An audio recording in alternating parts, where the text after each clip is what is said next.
j'espère que vous allez bien. Dans cette vidéo, on va traiter de corriger l'exercice numéro 3 de concours de médecine Rabat année 2011-2012 qui nous dit, on considère nombre complexe z qui est égal à la racine de 2 plus racine de 3 moins i de la racine de 2 moins racine de 3. Question 1. Quelle est la forme exponentielle de z carré? Parmi les 5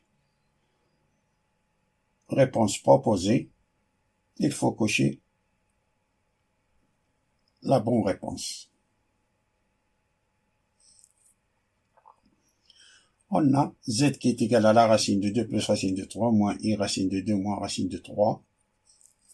Alors, z carré, c'est la racine de 2 plus racine de 3 moins i racine de 2 moins racine de 3, tout à la puissance 2. Ça, c'est égal à 2 plus racine de 3. Racine de 2 plus racine de 3 au carré, c'est 2 plus racine de 3. Moins 2i fois 2 racine de 2 plus racine de 3 fois 2 moins racine de 3, racine de 2 moins racine de 3, plus i au carré fois la racine de 2 moins racine de 3 au carré. I au carré, c'est moins 1. Et la racine de 2 moins racine de 3 au carré, c'est 2 moins racine de 3.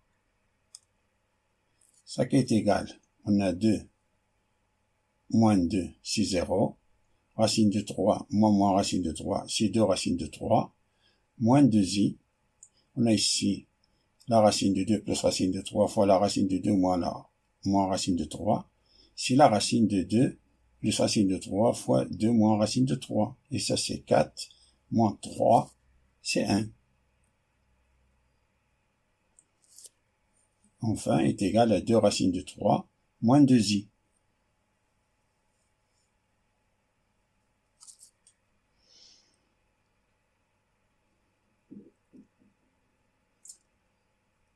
Passons à calculer la norme de z carré.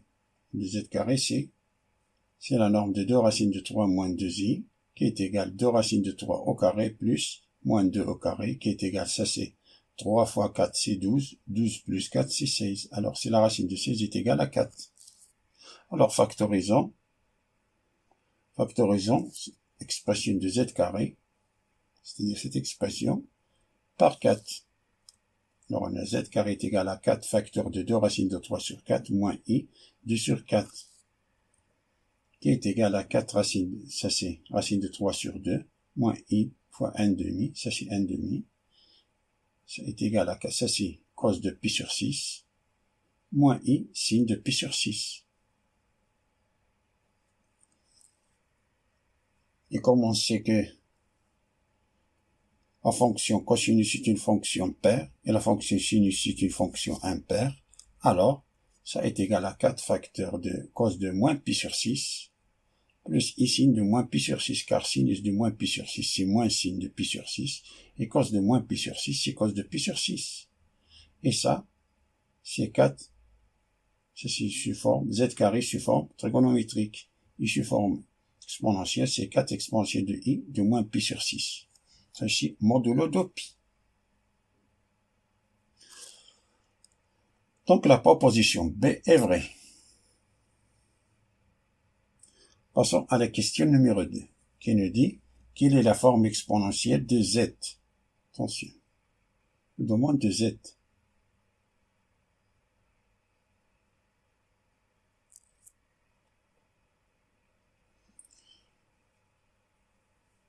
Première méthode, utilise deux méthodes, la forme exponentielle et la forme trigonométrique. On a z qui est égal racine de 2 plus racine de 3 moins i racine de 2 moins racine de 3. On a ici la partie réelle est positive et la partie imaginaire est négative. Ça c'est positif, moins 1 fois un nombre positif, c'est négatif. Alors la partie imaginaire de z c'est négatif. On sait encore que l'exponentielle de i pi est égale à moins 1. Remarque ici.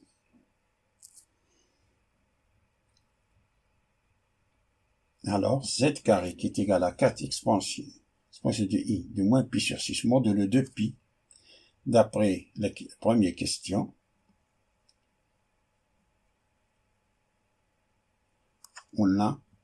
j'ai calculé que z carré c'est 4 exponentielle de i de moins pi sur 6 modulo de pi. Ce qui veut dire que z est égal à plus ou moins la racine de 4 exponentielle de i de moins pi sur 6 modulo de pi. Et ça c'est plus ou moins racine de 4 fois la racine de exponentielle de i de moins pi sur 6 modulo de pi. Et ça est égal à la racine de 4, c'est 2. Alors on a c'est plus ou moins 2 exponentielle de i. Ça c'est la racine, c'est à la puissance 1 demi. 1 demi fois moins pi sur 6, c'est moins pi sur 12. Modulo de pi, 1 demi, c'est divisé par 10, c'est-à-dire modulo pi. Attention ici, c'est modulo pi. Donc z est égal à 2 exponentielle de i de moins pi sur 12 modulo pi, ou bien c'est moins 2 exponentielle de i moins pi sur 12 modulo pi.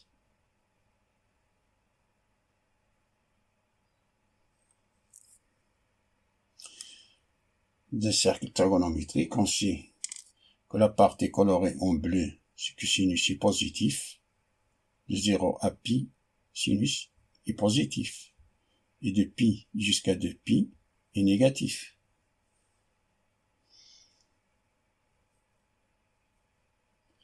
Pour k est égal à 0, on a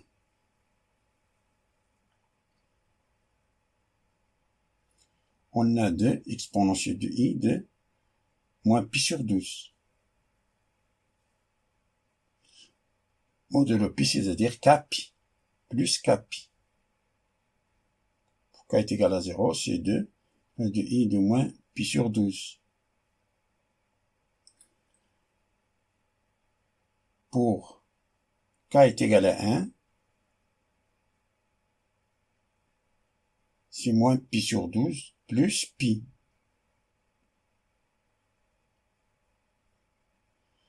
Pour k est égal à 2, on a ici moins pi sur 12 plus 2 de pi, c'est-à-dire plus 0. Comme si on a k est égal à 0, on revient à le même. Ça a été que va dire que z est égal à exponentielle de i moins pi sur 12 plus 0 pour k est égal à 0, et pour k est égal à 1 plus pi. Et ça c'est que z est égal à 2 exponentielle de i de moins pi sur 12, ou c'est moins 2 exponentielle de i pi fois exponentielle de i moins pi sur 12. Et l'exponentielle de i moins pi, e à la puissance i pi, c'est moins 1. Alors on a moins 1 fois moins 2, c'est 2. 2 exponentielle de moins pi sur 12. Donc l'unique solution, c'est 2 exponentielle de i moins pi sur 12 modulo pi.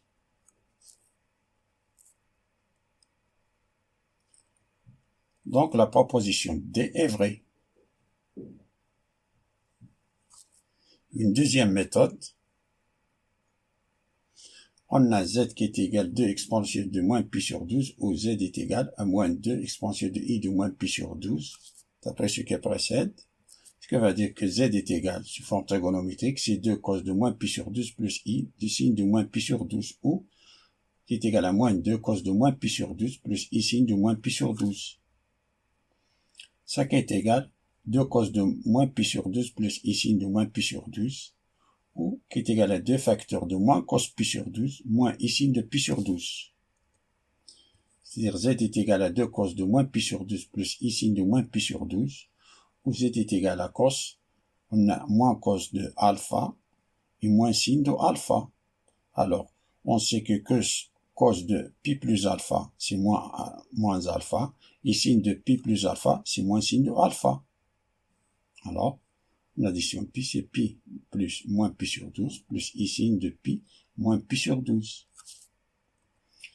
C'est qu'on va dire que z est égal à 2 cos de moins pi sur 12 plus i signe de moins pi sur 12, où z est égal à 2 cos de 11 pi, car on a moins pi sur 12 plus pi, c'est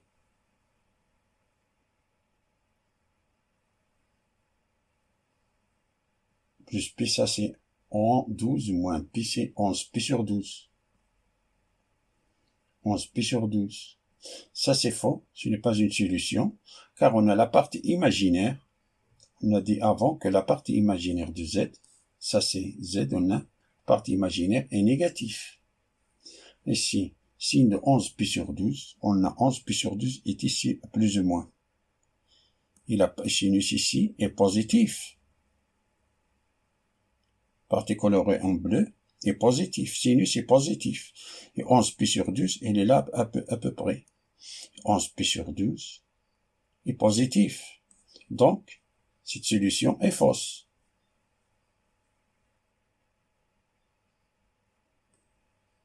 Celle-là est vraie car on a signe de moins pi sur 12. Moins pi sur 12, elle est là à peu près. La partie imaginaire est négative. Ici, la partie réelle est positive. Alors, et cosinus, on sait que cosinus est positif de moins pi sur 2, moins pi sur 2. 3 pi sur 2 est équivaut à moins pi sur 2. Moins pi sur 2 jusqu'à pi sur 2. Dans cet intervalle-là, cosinus est positif. Alors, comme on est là, alors cosinus est positif. Alors, partie réelle est positive. Et la partie imaginaire négative. Donc, l'unique solution, c'est celle-là. 2 cos de moins pi sur 12 plus ici de moins pi sur 12. Donc, z est égal 2 cos de moins pi sur 12 plus ici de moins pi sur 12. Donc, la proposition D est vraie.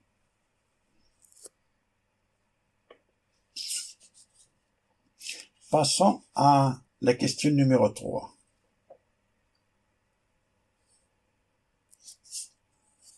Qui nous dit quel est l'angle dont les nombres racine de 2 plus racine de 3 sur 2 et racine de 2 moins racine de 3 sur 2 sont respectivement le cosinus et le sinus.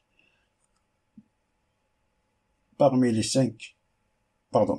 quatre propositions proposées, il faut cocher proposition juste.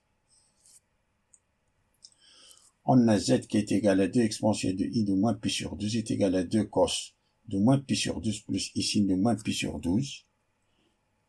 Ça est égal à 2 cos de pi sur 12, car on a la fonction cosinus est une fonction paire, et la fonction sinus est une fonction impaire, c'est-à-dire moins i sin de pi sur 12. Et en même temps, ça est égal à la racine de 2 plus racine de 3 moins i, racine de 2 moins racine de 3. Donc, cos de pi sur 12 moins i sin de pi sur 12 est égal à la racine de 2 plus racine de 3 sur 2, moins i de la racine de 2 moins racine de 3 sur 2.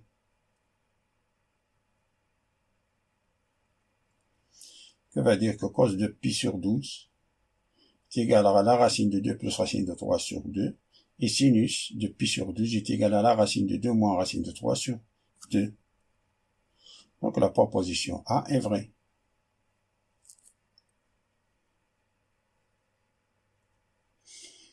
Merci d'avoir regardé cette vidéo. Je vous souhaite bon courage et à bientôt.